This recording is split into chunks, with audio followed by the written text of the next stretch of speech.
regardless of what function we're carrying, how it's all going, we said we're here for it. We did. And we're in it together. We are.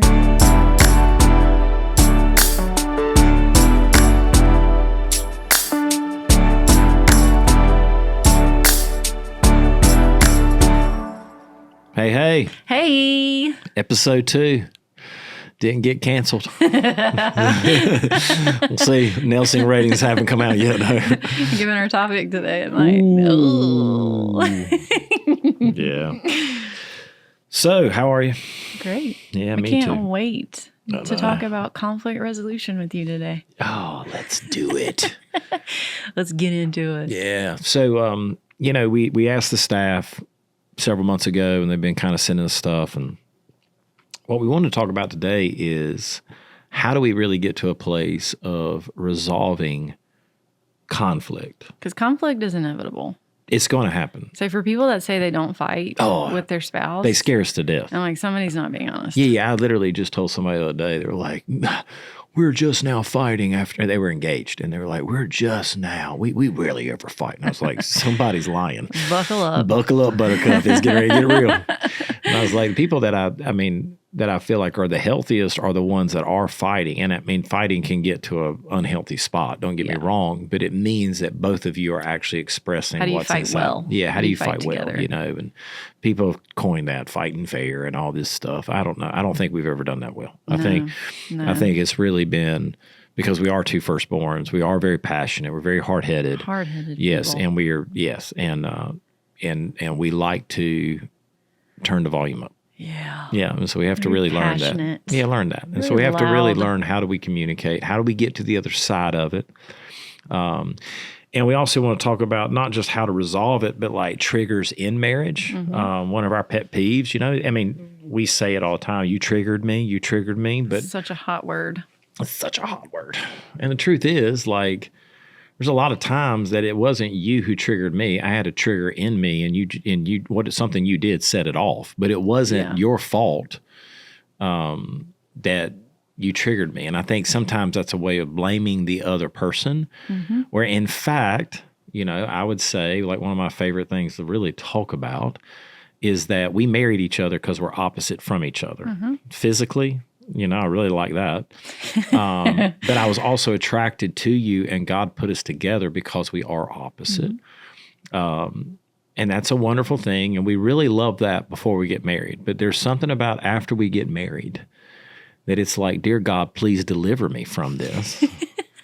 And, but it was so I would say it this way. There is a part of God, and I think he thinks it's funny, and it is healing, and it's his like divine working that he put us together to trigger each other. Yeah.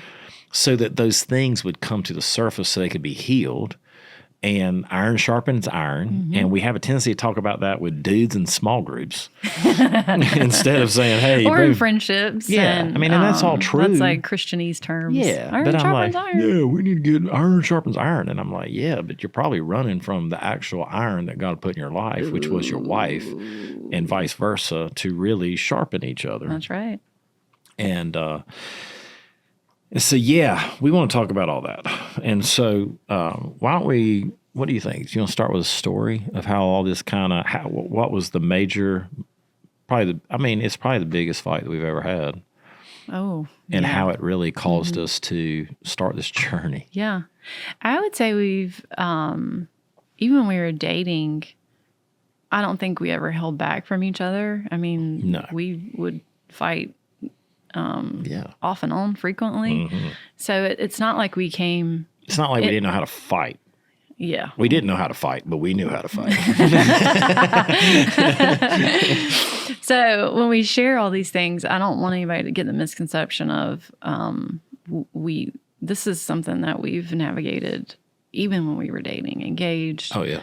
Early on in marriage, and we still have to navigate well. So I certainly don't want to. Well, I say that we had a lot it. of unresolved conflict after years of being married. So we were passionate. We loved each other. Yeah. I mean, and it wasn't always like, when we say that, it wasn't always bad, but there was just a lot of things like under the surface that were unresolved that kept on piling. And I would say a lot of it came from what our mentors call factories, like your family factory, like what you came Yeah, what was your from. family factory? I think we're going to talk about that. So yeah. Well, do you want to open up and just share the story? So this was, we got married in 2004. Got married in 2004, and we, have been in Greenville all our lives, and both of our families were in Greenville all of our life. And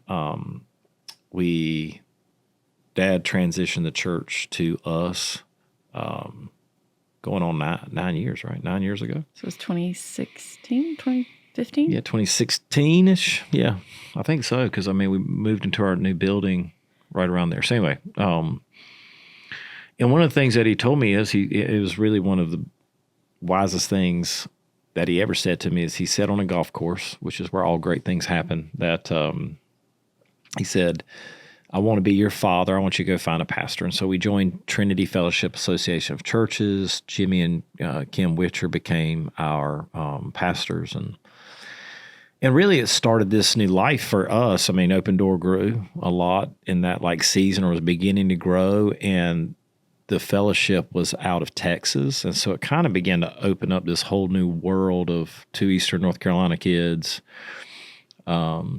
Connecting with other ministry Connecting with couples, other ministries, pastors, and everything. And so they did a trip, pastors and wives trip to San Diego. We'd never been to I'd never been to West Coast. We went actually to Bethel too during that time. Oh, and Redding, yeah. Yeah, that'd be a good thing to talk about eventually. And so we went out there for a week, I think, and we went to Bethel, Redding, California, and saw the northern part of the state. And then we flew down to San Diego.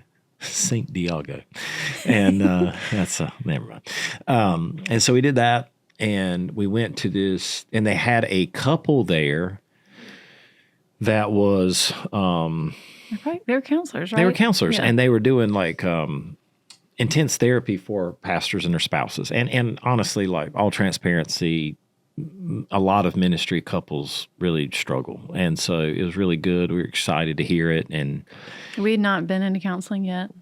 We had not. I had been in some counseling personal. You had been individual counseling, individual counseling, but not we had never done couples counseling or together. marriage counseling. And so this would have been, we'd have been 13 years in our marriage and hadn't done anything. And so we were having a good time in San Diego. And basically, one day, Lauren had said, we ought to go down there and shop and get some shorts. And, whenever my wife gives me permission to shop, I'm all down. So I go, give me the card. Yeah, I go shopping and I get some shorts and everything. I think everything's fine. And then I come back and we get into an argument because you were mad that I had kind of abandoned you. Yeah. I think I was hoping you were going to want to stay with me. Yeah, basically she gave me permission to go shopping, but she was secretly hoping I would stay, and I didn't pick up on the undercurrent of that. So then when I came back... You can't read my mind? Yeah, I can't. And so when I came back, she was really... I was chapped. You were chapped. That's a great word for it. I was going to use a different word. And so she was chapped. And so anyway, we kind of get past it. I think... this little tiff. We just had this little tiff, whatever. We're in San Diego. We got to pack that down because we're getting ready to go in front of pastors and we got to have it all together. People that we want to think we're great. We're that cool young couple. That's what, so we just want to keep that persona. I don't think nobody thought that. Nobody said that. I said that. And so we go in there and they start talking about pain cycles. And so they go through this whole thing and I'm sitting there thinking, this is great. Really grateful for this. And eventually they ask, will somebody share a story? Does anybody have an example? Yeah, that's what they said. Share? So does anybody have an example? Well, who do you think pops their hand up?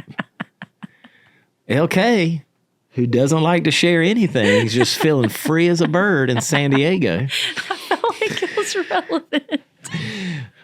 Well, it was relevant, and it was getting ready to get really relevant. And so she pops up her hand and she shares about how I gallivanted off to go buy shorts and left her abandoned in a hotel room in San Diego. And I was so mad. I remember that elevator ride. Oh, yeah. Like we After. left there and she was just, I mean, Lauren, if you know anything about LK, she has zero social awareness. Completely self-aware, zero socially aware. So she was not picking up the vibes that I was putting down in the room, but we got in that elevator and she was like, what is wrong with you? And I didn't even, I'm not a very good self-awareness. And so I didn't even know what was going on to me, but I was. Well, for context, I think you need to back up a little bit. So this was, you had been, I don't know if you'd finished reading it yet, but you were in the middle of reading Emotional Intelligence. 2.0. 2.0. It was the book. Yes. And you were doing a lot of self-work. Inventory on yourself. Yeah, which is good. Maybe why you hadn't always felt free to share. Yeah, because I'm a PK and I'm all jacked up. Yeah. And so you were going we have to through always look perfect. this change internally with emotions and how but you were I wasn't processing. communicating about it. No. And at the same time, this was a year after my parents had split up. Yes. So my whole world was changing. You were looking for security. I was looking for security. Which went back to the reason why you felt abandoned, because I left you in Yes. St. Diego to go buy some shorts. There's just a lot of triggers happening. There's a lot of things. But we had no idea. No idea that any of this was going on. Yeah. So then you start verbalizing why you were mad. And I think that caught me off guard because in the past, you weren't necessarily completely honest with what, not intentionally, but you just weren't completely honest with how you were feeling, probably because you didn't know how to articulate it well. Yeah. And so all of this is happening in the same And time it period. is when I say we had never really been in a fight till that point that we could not get past. Right. And so we fought about it. We got it under control. Mm-hmm. We We had the rest of the weekend. And everybody thought we were good. Like they didn't. I mean, we kept we kept all the opinions at bay because nobody really knew. And so, but we kept arguing about it. I mean, for weeks. Months. We kept going back to it. Yeah, months. Yeah. And It continued to surface. yeah, it was like, wow. And so it ended up, and I don't know if I get the time frame right, but I felt like we went back to Dallas for a senior pastors roundtable or a big conference. I can't it would have remember. been a couple months after that. It was the big conference. It happened in October. Okay, yeah. And so it was a couple months after that. And we are on our way to dinner with Jimmy and Kim. Or coming back, whichever one. It doesn't matter. And they ask, how are you guys? And like we were honest because at that point we couldn't figure out why can't we get over this one argument that happened in San Diego. St. Diego. And they look at us and they said something very profound. They said, you need to get in counseling, marriage counseling. Kim said that. And Kim's like looked directly at us and was like, you know, when Kim looks at you, you're like, oh, God. She said, you need to get in marriage counseling. She said, you do not trust each other Yep. because you've had something that you had a lot of security in your life, which at that time was your parents and all that stuff going on. And it was just hard. It was hard for them. It's hard for us. It's hard for everybody. And they said, so when you have a loss of security in your life in one area, you end up perpetuating that on everything else. Yeah, so I had lost trust with my parents, and I inevitably was losing trust everywhere. And then I had begun to change, which then caused you to like question me, like, why is he changing? Yep. And then we had this You huge. thought you were doing some good work too. First off, I was doing good work. There were so many years I hated that book. I was like, don't read it. This almost killed our marriage. And so, like, you were literally in that place. And so I was changing for the better, but you did not feel that way because you just needed some security in your life. I needed something to stay the same. Something to stay the same. And it was that catalyst moment that we just kind of took a step back and said, and it's really where the whole thing that we always talk about is if we're not building trust, we're losing trust. Yeah. And the truth is like we just had not built enough trust in our relationship to not withstand an issue between us. Right. It was actually to just not deal with the realities of life, because what we were in that season of dealing with was just the realities of life. It was the realities of change that you don't have control over. We had no control over what was going on with your folks. We had no control. And there's so many things in our life that we don't have any control over. And so it really caused us to do something outside the box. I didn't know. I mean, I lived in Greenville, North Carolina. Obviously, there was a lot that was going on in me about her exposing me in that moment. And so there's a lot of dysfunction in that. That would be in a whole different episode of PKs and how jacked up we are in life. And I can't wait. Yeah, you can't wait for that one. But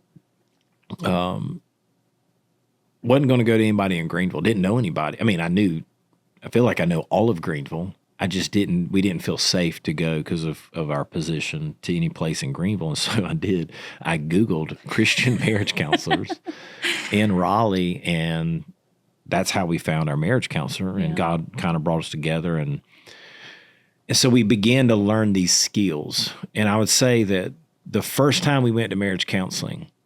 Oh, we totally thought it was going to be, let me share about our broken family past. Yeah, and it was none of that. Yeah. And I mean, he listened. He was precious. Him and it was a husband and wife that had been in ministry. And anyway, that we've sent a lot of people to them or recommended them to a lot of people. They're amazing. They are. But and he was also, which we didn't know, and so it was such a God thing because he was a pastor. Yeah, of a large church. Before starting his own practice. Yeah, it was really. So we found commonality, which was important. But then he's like. He looked at us and basically he was like, well, I'm going to teach y'all some skills. And we kind of looked at each other like, we don't want skills. We just need to, I wanted the skills. Yeah, whatever. I was like, I don't want to sit here with you. I just want somebody to make me feel better. I want to, yeah, exactly. Okay, whatever. I just needed somebody to listen to me. All right, that's what I thought. And the reality is what we discovered in that process is there was a lot of skills about marriage that we just didn't know. No clue. And it frustrated us. You remember walking out of there? Because like literally in like 2 sessions, a lot of what we had struggled with was fixed. We just couldn't get past. We just couldn't get past it. And we didn't have the skills to get past it. Yeah. And I'm reminded like of the Psalms that says that David shepherded the people of Israel with the skillfulness of his hands and the integrity of his heart. Mm-hmm. And what we had for each other was like we had heart for each other. We just didn't have skills. That's right. And I think, in that process, we learned some skills, and it didn't make it all okay. It just gave us hope that we weren't going to be stuck. And I just want to say, like, to any marriage out there, where hopelessness comes in is when you feel like you're stuck. Mm-hmm. And that day, after, I don't know, it was 13 years of marriage at least, it was maybe the first time, like, we really both left there saying, you know what? We don't have to feel stuck. Like, this isn't something that we're going to wrestle with for the rest of our lives. It's something we're going to have to work on for the rest of our life, but it's not something we have to wrestle with for the rest of our life. So what we kind of want to talk about a little bit today is what did we discover? And it's funny because one of the skills we learned was the stupid pain cycle that the people were teaching, and it came back. So the first time our counselor brought it up, I was like, no! I was like, don't do this to me again. We're not going back there. We're not going back to Egypt. But it really is important in our understanding of how this like dance happens between us. It's like a hamster wheel. It's like a hamster wheel. And how do you get off the hamster wheel when this stuff starts happening? And it's not, like Lauren said earlier, it's not a question of whether we're going to have conflict. We are going to have conflict. And I think it's even if you're not experiencing conflict within your immediate family, there's a million different external conflicts that you're going to have to walk through together that are completely out of your control, that have maybe nothing to do with you per se, but I mean, it can be anything. And so it's not just how do we work on the conflict that we experience between us and our kids, between what we can, it's such a false thinking, but what we can control. But it's how do you navigate and resolve conflict that's coming externally too. Yeah, and I just, real quick, just, one of the things that we see, and I mean, I think this process may be more than anything that happened with your folks than, obviously, my father passed away. There was a lot that happened in a very short amount of time. A lot. With our lives, and it was just a lot. What we learned in that process is what it meant to leave and cleave. Mm-hmm. And so I just, like, there's a lot of couples and families that, like, you're still so heavily influenced by your mom and dad's opinion or this or mother-in-law, father-in-law. Like, there's not this thing of like, it's hey, your marriage plus them. Yeah. And when that's happening, like it's a disastrous area, And so what we really learned in that time is, all right, all of these things exist and they're going to always exist. Yep. But they can also end up being a distraction from what really matters, which is me and you getting into our crap and working on it. Well, I think for me, just being transparent, the first year, going through that first year of my parents' separation, I had become so just almost obsessed about figuring out, why didn't I see this coming? What could I have done different? And I was so focused on them that I had completely neglected us and what was going on between us, which was the boiling point of San Diego. Yeah, I mean, yeah, for sure. And I think for a lot of we've talked about this, is the truth is, like, if who's not going to get the least of us is our kids. That's right. Like, at the end of the day, they're just not. And so when it comes even to our lives now, we really have to prioritize us, me and you, because if left to our own defaults, work will get the best of us. Like, it's not going to fall apart. Church, whatever, this, kids. So there's a lot of things, if we're not prioritizing us and working on our stuff, that is going to end up sucking our time. And there's plenty of things that the enemy wants to use. It's not the enemy. Like, your family's not the enemy. Some of y'all might feel like it is. And we all at those times have felt that, but it's not true. The family is not the enemy, but the enemy will use all those things to do whatever he can to separate us. And a lot of times, a lot of the conflict happens because of family and because of mom's expectation or dad's expectation or grandparents' expectation or whatever. And it really is that place of, like, how do we work through those things so that we can get to the other side? Yeah, I was going to say, I don't want to get too much on a rabbit trail, but there's something that I've heard you say a lot to couples that we talk to. And I don't think I had that perspective until we had kind of gotten on the other side of San Diego. But there really is something. We're never going back to San Diego. I don't think we have. California's Dang sure not staying. Exactly. I mean, what is happening? But there's something that you said, and I think is so true, is there's certain things as an individual that you have brokenness from your family, from your factory, that you're bringing into marriage that you're not meant to fix on your own. And that you've got to fix together. So talk about that a little bit. Well, I just think it's so important. Like, we both come from brokenness. I mean, and I have great parents. You had great parents. I mean, it is what it is. But we are that factory. And can talk through, because I think we had written this down somewhere to talk through, just to give us like a practical example. But in my family, there was no conflict resolution because everything was brushed under the rug. Yeah. I think it's so funny. You came from your factory is definitely like, we're not going to say we're sorry. We're just going to act like it didn't happen. So we're going to blow up, blow off, scream and yell. Not really talk about anything. Go to our separate corners for a few days. Then we're going to come back and act like everything's great. Yeah. And my family was the exact opposite. Like, we're going to blow up, blow out, say we're sorry because we want to get everything back in a good place and then move on, but probably actually never get to the bottom of it. You know what I'm saying? So we're actually saying we're sorry so that we all feel better. But we're not actually like hearing each other. You're not really hearing each other. Yeah. And so when we bring that into marriage, you would say everything you wanted to say and leave and roll out. And then I'd be like, And then I'd be like, well, aren't you sorry for anything you said? And you'd be like, no, I said what I meant. I was like, what do you do with that? And then I would blow up, and I would like 2 minutes later be like, I'm so sorry. Please forgive me. And you'd be like, you can't even be sorry. You haven't even thought about what you're saying. You're just trying to fix it. It was a roller coaster. Yeah, it was a roller coaster. And it would just like continue on. And my thing is that like God brings together in marriage two broken people. And in truth, like when you look at Scripture, right? I mean, it was not good that man was alone. He made Eve. They're helpmeets. They're meant to walk together, mutual submission. So God brought us together to help heal each other.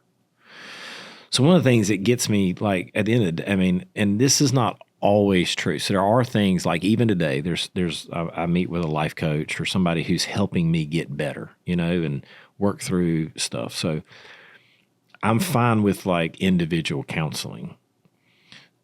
But there are some times where I've seen, even in myself, I'm trying to work by myself, on myself. And the reality is that I can't get to the other side of it because I actually have to be in it with you. Mm-hmm. And that's hard. But like, I truly believe that God brings two broken people together so he can use each other to bring healing. Now, that's why it's important for you to be equally yoked. Mm-hmm.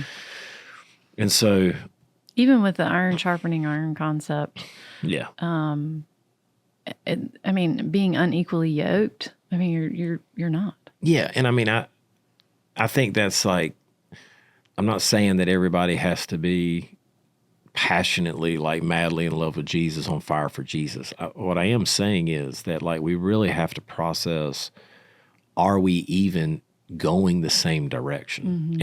And God in his sovereignty and his mercy, I mean, there's plenty of places in Scripture where, I mean, Paul speaks to it, like if you're married to an unbeliever, stay with them and God will use that relationship to win them. And so there's all like, those are things that he does. There's hope in it all. And so you don't like, if you're listening to this and you're like, I'm not married to a Christian, I'm out. Don't be stupid. Like, don't go to that way. But what I am saying is, if you're single, ready to mingle, you might want to process not just how good looking the person is. You might want to process like, what is this person's beliefs? And it's more to me. And is this somebody that's going to work on it? That's it. It's like, am I dragging this person to church? Am I the spiritual, like, are they only doing it because they're wanting me? Or are they willing to work on it? Mm-hmm. And it's more not just the spiritual side. It is what you talked about. Like, is this somebody who's willing to like work on it and to be in it? Because that's what you're promising. You in it. Yeah, that's what you're promising. When you get married, I think we said it in the first episode, but I promised you my work. Mm-hmm. And work is like, there's a difference between, and this is kind of brainiac, and this is Pastor Jimmy's stuff, and he's really smart. So I learned it from him, and then I sound smart. But there's a difference between the definition of effort and work. Mm. And so like effort is just the exertion of energy. Mm-hmm. Like you can put effort to a lot of things and nothing actually ever happen. Yeah. Nothing's produced from it. But work is the force applied. The definition is work is force applied to an object that makes it move. Mm. And so when I promised you my work, I promised you the energy going in the right direction to actually like bring force to something to make it move, not just energy. And for a lot of our marriage, we exerted a lot of energy mm-hmm. in the wrong areas mm-hmm. and it didn't produce anything but frustration. Yeah. And so, I think that's really important. Like when you're thinking about marriage or when you're listening to this, like what we're saying by putting in work is like, hey, we're going to put energy, but it's going to be the right energy, and there's a lot of stuff that like we can put our energy to, but we can't fix it. It's not actually even our responsibility. We can have empathy for it. Mm-hmm. We can care about it. We can pray about it. We can do all that stuff, but like you can't fix it. But man, when we're in it together, we can get some stuff done. Yeah. And it's really, really good. So let's talk about this pain cycle thing and let's get all triggered and just see what happens. Maybe we'll get in a fight and we'll be able to really demonstrate it for all those at home. And we'll have to figure out whether we actually want this episode to play or not and how many times we cuss in the middle of this. So you mentioned it earlier that it can be like a hamster wheel. Yeah.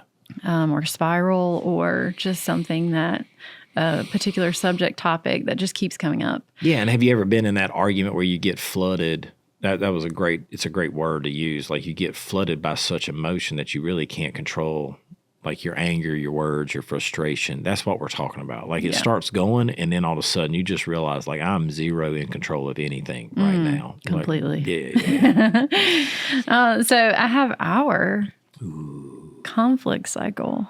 Some people call it pain cycle, peace cycle, conflict cycle. There's probably a million different words out there, but it's a known practice. So you can look this up, and you can actually find sheets to fill in, and and probably people talking about it much smarter. But it really is good to take the time as a couple to sit down and talk through and like fill it out. So. So the first one is it's kind of divided in half, and so it starts with, I'll start at the top. It says her triggers. Mm-hmm. And I'll read what I read. Ooh. It says, criticizing how I think or react, trying to fix every problem. When I feel as though Aaron is holding back in his true thoughts and feelings. And so that's a trigger. What I just listed. Lot. Yeah, that's a lot. That's a lot there. Take note, this was July 2nd, 2019. And so then we have done some growth from it. But we did review this, and we were like, oh, we might need to look at this again. I was like, read this. Anyways, and then it has an arrow, and it says what emotions come from that trigger. And so some hard emotions are anger, frustration, irritation. Some soft emotions are failure, inadequacy, don't measure up, judged, unsafe. Okay, so just because I think this is really important when we talk about this. So what I would have said before we did this exercise is that we were both very much aware of the triggers. Mm-hmm. But we hadn't really unpacked, and you had never really unpacked because of your makeup, what those triggers made you feel, which is the vulnerability side. Mm-hmm. And so one of the things is kind of like our pushback when we start, everybody's like, I'm triggered. Well, I mean, I get it, but welcome to the club. Because you're going to be. Yeah, you're going to be. And like, the trigger is not the enemy. It's now what is that trigger making you feel, and digging into that. And that's the real beginning of the work. Does that make any sense? Because at the end of the day, you're never going to live a life where people, so if the whole goal of your life is like, I need people around me that aren't going to trigger me. First off, you're going to be a weak human. You're going to only bring around you people that do not speak truth. There's no sharpening happening. And basically, that's the beginning of narcissism. Because basically, I'm saying, you've got to step on eggshells around me. You got to accommodate. Yeah, accommodate me. And that ain't real life. No, and that's not actual real relationship. And that'll end you up on an island. And so, all right, go on. Now we're going to get to my crap, right? And we next. Well, it kind of goes from we're still on you. Continue. I feel very comfortable right now. So it goes her triggers, her emotions, and then her reactions. And so my reactions, based on my emotions. Look, I'm getting tense. You ready for these? I'm getting tense. Is arrogance, defensive-ness, negative body language, sarcasm, shut down. Lauren has no control over her face. I'm just going to be honest with you. She has no control over her face on any level. I used to not have control over my mouth, so I did grow. That's awesome. I still don't have a lot of control over my but face. it's all just pent up in there. I mean, eye rolls, it's like great. It's great. Yeah. And David inherited that. He did. He did. Yeah, we butt heads from time to time because of that. It's great. To which it was, what did he say the other day in the kitchen? I was like, that was an epic eye roll, because you said something to him. Yeah. And he thought you weren't looking. And I was like, that's a really hard eye roll there. He was like, I learned it from you. I was like, great. Wonderful. Yeah, hopefully he's the more healed version of both of us. How about that? Yeah. Oh, man. Anyway, so then it goes to my reactions. And then my reaction then goes to trigger you. Ooh. And then your triggers were my anger, my frustration, my irritation. Because I'm very socially aware. So at the end of the day, I pick up on every little thing that you do. You would be what we would call like a feeler. Oh, I feel it. Oh, my golly. So even if I wasn't saying it out loud, you were reading my negative body language. And I was reading your distance. Yes. Yep. Yeah. So then all those things trigger you, which hits your emotions. And so your soft emotions where you felt rejected, you felt like you didn't measure up, which that's interesting because both of us had that. Yeah. Well, and I think, at some point, and I've, it's funny, I have assaulted the Enneagram. And there are some things about it that really get concerned. I get concerned with this generation because it can be, if you're not careful, any of these things can be cliff notes of your personality and kind of your excuse. Become like self-centered about it. Yeah, you can become self-centered about it. And the origins of Enneagram, where does it come from and all that stuff. I understand all that. But I have, because I don't like to just discount things, I've really done a lot of digging into it as of recent and kind of processing some of it. And I would say that a lot of this, like we're talking about right now, has to do a lot with our Enneagram. So you're Enneagram 1, I'm an Enneagram 7. But in my stress, I go to a 1. And so, like, when I'm triggered or when, like, we get into a fight and we start arguing, you know what I'm saying? I become very much, like, critical of myself. But when you're fighting, you're very critical. And so it's like a double critical, which then is lots of criticism, just flying in my own head, in my own heart, and then out loud. And I'm like, oh, Lord, it's coming from all angles. I'm dead. I'm dead. Woe is me.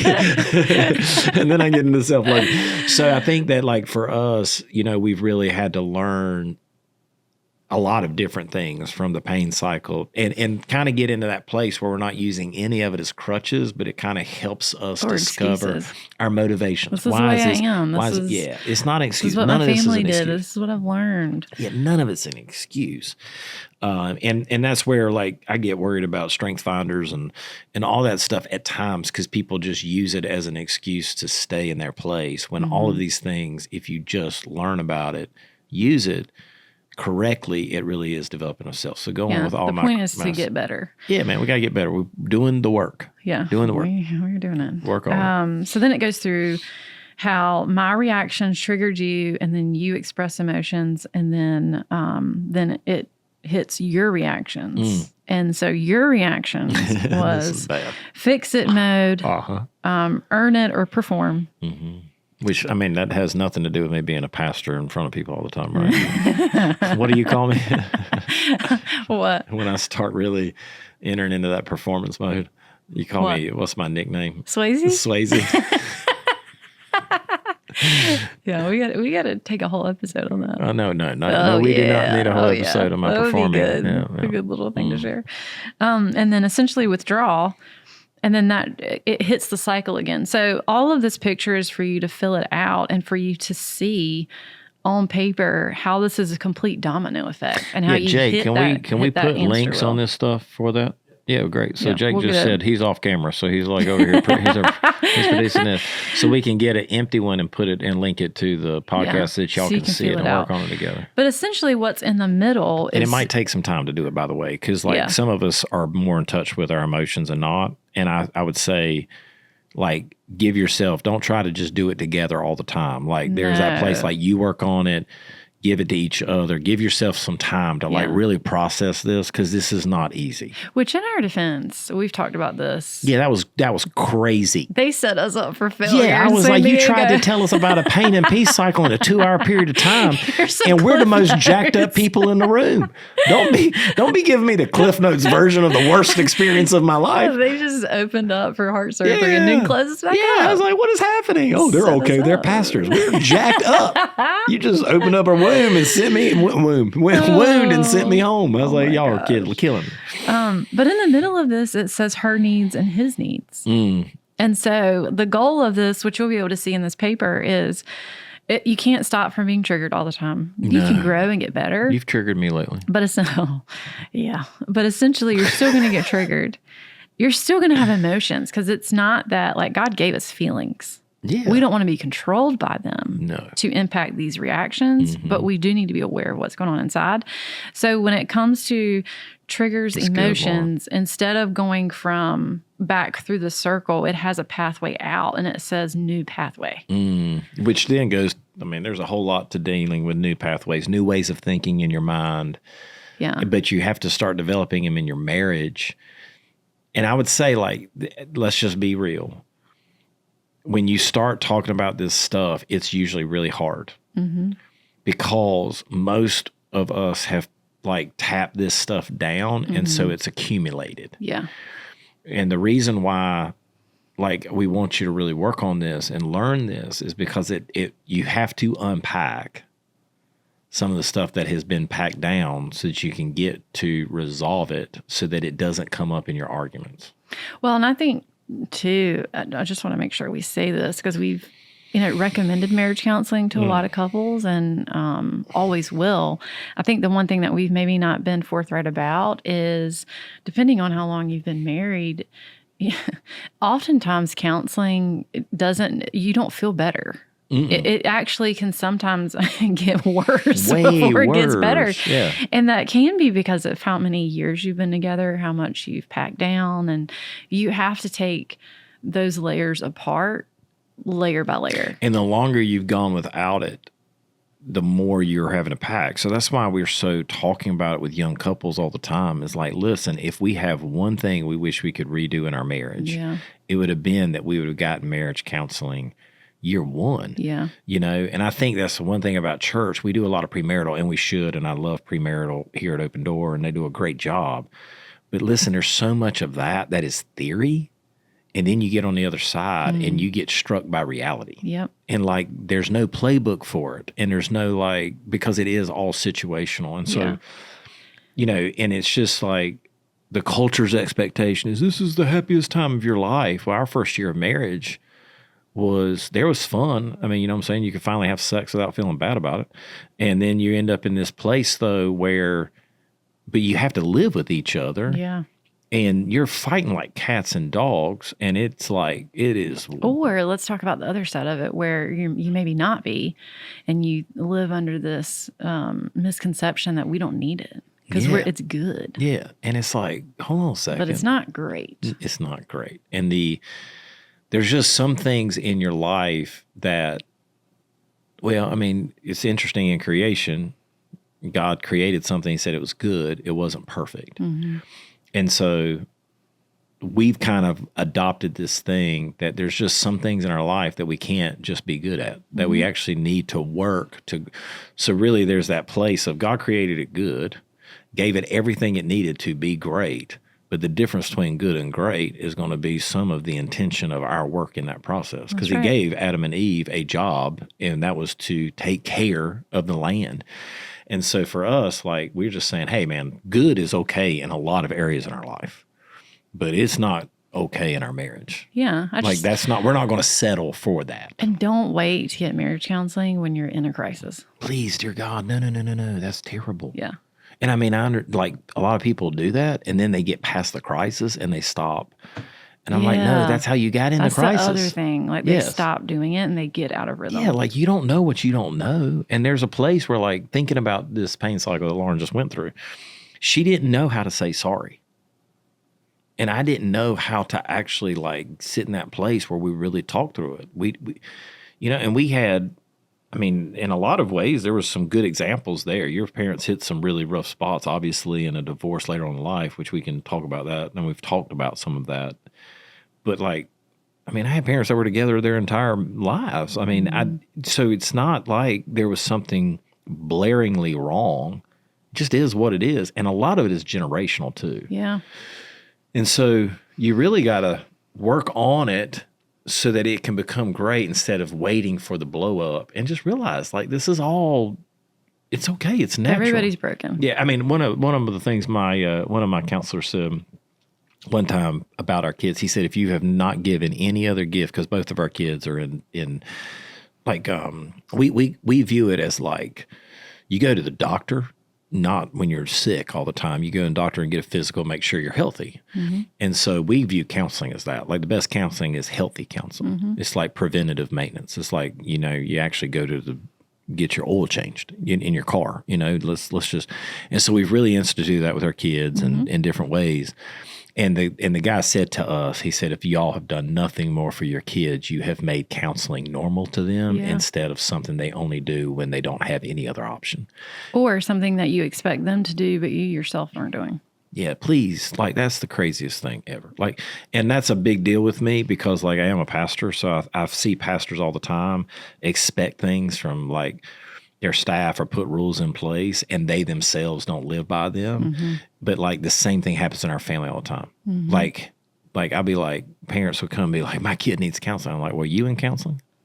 No. How are you working on yourself? Yeah. And that's like, hey, don't set a double standard because that's the very thing that people will use as an excuse not to do it. That's right. And so, talk a little bit more about. So essentially the goal is to get out of the cycle and to create a new pathway. And there's a few suggestions on how to do it. And I think we're getting ready to go over one, which is a repair attempt. But it can say, you can say anything from like, I need a timeout.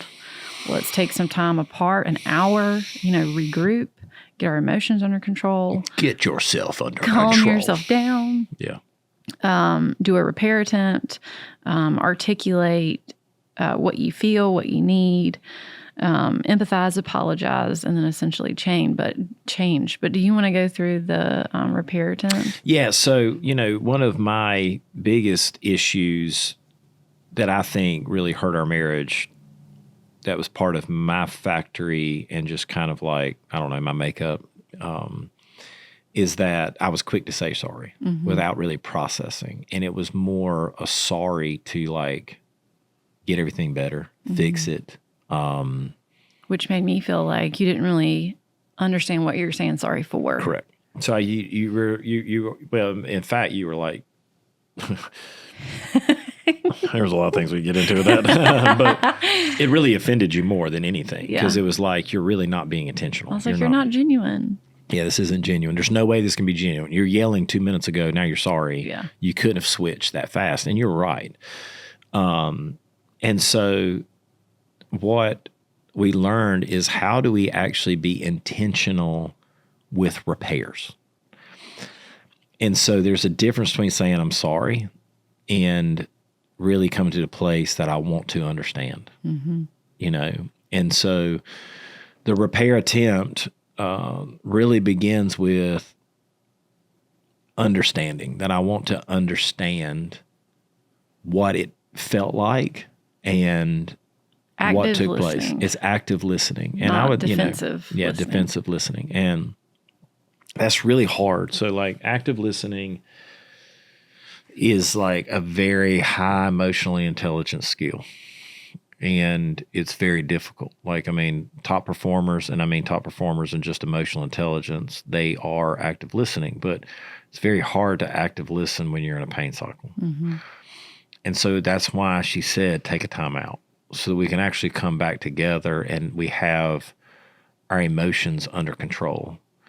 And you become curious instead of dismissive. Or making assumptions. And so really it starts out, in that, like, let's say the thing that happened in St. Diego where it all started, and we did have to do a repair attempt about that. And we did it actually in the office.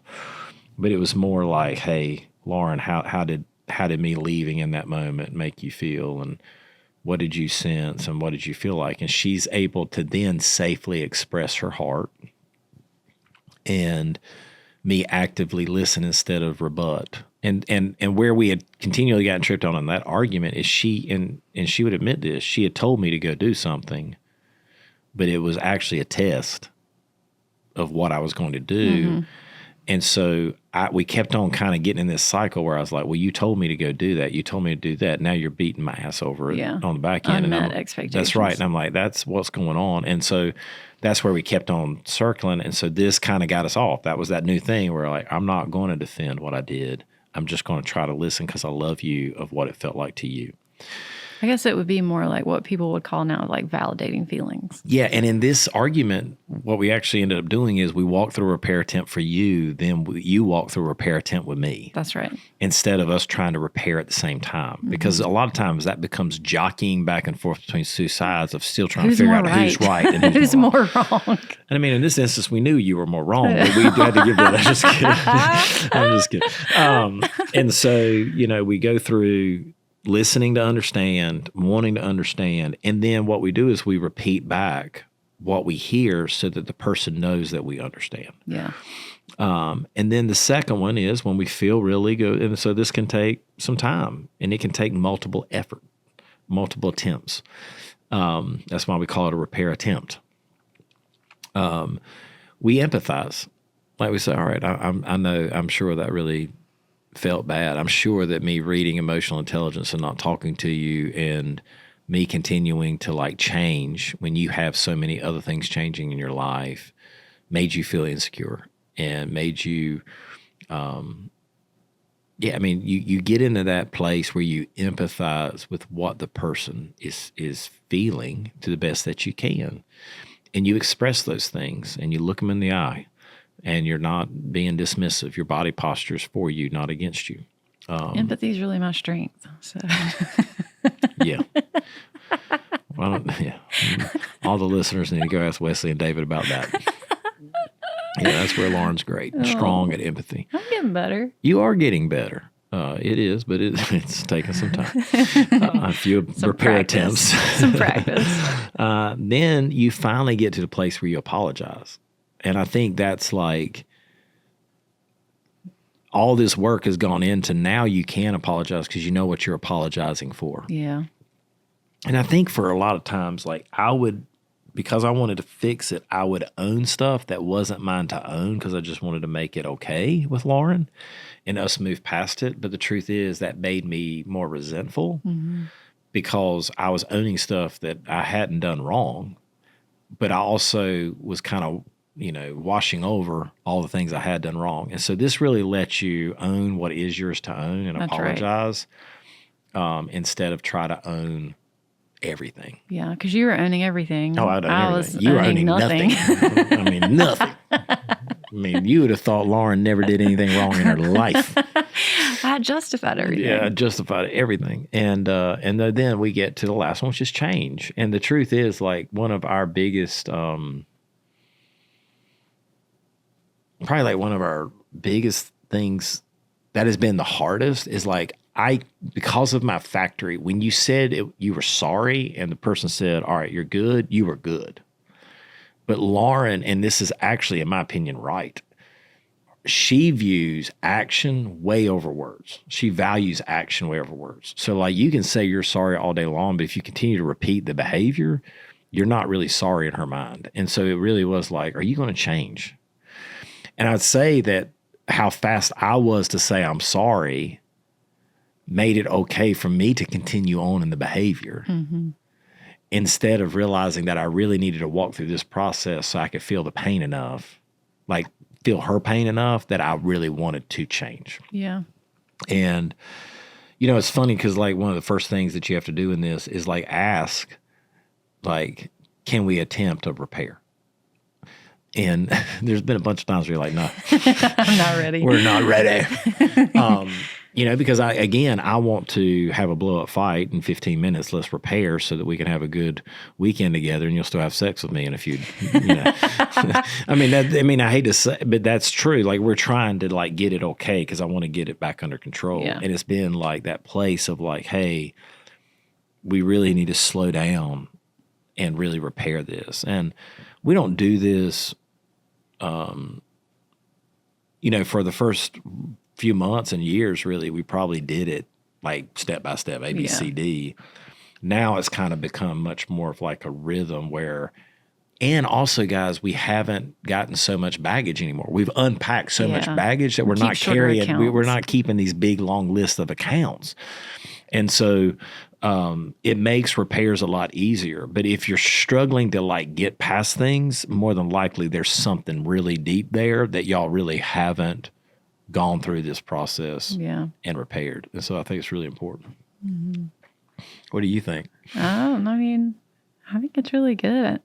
I think it's easy if we're not really active listening. It's easy to think to yourself, this is what we're arguing about. Mm-hmm. But oftentimes it's really not. You're really arguing over something that's very, when you get to this point, you're arguing over a lot of things. Mm-hmm. And I think that was the one thing that helped us with this, is to figure out, what are we actually, why are we fighting each other? Mm-hmm. How can we stop fighting each other and start fighting for each other? And what are we really saying? What are we really arguing about? Because oftentimes these are just like symptoms that are coming to the surface, but how do we get to the actual issue? Yeah, and I think, again, just kind of looking at the whole episode and some of the things that we've talked about, I mean, at the end of the day, usually I'm not right, and usually you're not right. Yeah, we're both wrong. We're both wrong. And so it is that place. Even if you're only 1% wrong. Own the 1%. Yeah. This isn't like, we're not in a war. And, that's right. And so for us, I think it's so often, usually when we're in that place of like continuing to argue, the solution is not what either one of us sees at the moment. It's actually, there's going to be a third option. And the only way to get to that third option, that solution, is to come together, not one of us win the other. Yeah. And I think it's been, it's good. We don't do it perfect, but we have really learned, to how do we get out of some of these cycles. And I much rather talk about that than just triggers. I think, it's trigger has become a hot topic, and it's something that people kind of use as an excuse. And it's actually a way that we blame others for our behavior. And the truth is, man, it's just, life's too short for that. Own your own crap and learn what it means to like work on this in the right way, so that you're not that person. Yeah. And at the end of the day, hey, it doesn't always go as planned, right? Sometimes we get triggered and we get in that place. And it's funny, when we talked last time about how this whole podcast came to be and like how we got there. And the truth is, like a few weeks ago, we got to a triggered state, and we spent about 4 hours dancing in it. Mm-hmm. And it was probably one of the best fights that we've had in our life, because we actually landed the plane that night and didn't go to bed. Like, it didn't linger. It didn't linger, but we were in it and we were navigating it, and we both felt it, and it just kind of, and we finally got there. But I think too, what we said earlier in the previous episode about doing the 4 or 5 W's, you've got to build equity with each other. That's right. Because you've got to be able to connect with each other's heart to even do this. Well, the whole conversation about trust is, if you look at trust as a bridge, I need a strong bridge, because there's going to be times that I have to bring a lot of weight across that bridge. And, when we're building that equity, we're building that communication, we're building that trust, then it really enables us to then, when we have to do hard things, there's something there to withdraw from. That's right. And, that's where for us, and really what we so desire, even as a church, the way we plan now, we have so little events. We do so little things. Why? Because in our opinion, the church has been the enemy of family, not the great helper of it, because we actually separate people from their family, and because all these activities and all these things. And so there is that place where, like, we want y'all together. We want you together as a family unit, but we can't do it for you. Because I promise you that if church doesn't fill that space, culture will. Something will. Something will. And so you have to be intentional. You have to say no to all the other stuff that you can, and you have to really own your yes. And in that, you can keep the main thing the main thing. And yes, the main thing is Jesus. But besides Jesus, the main thing is Lauren Kennedy. Our kids need to know it.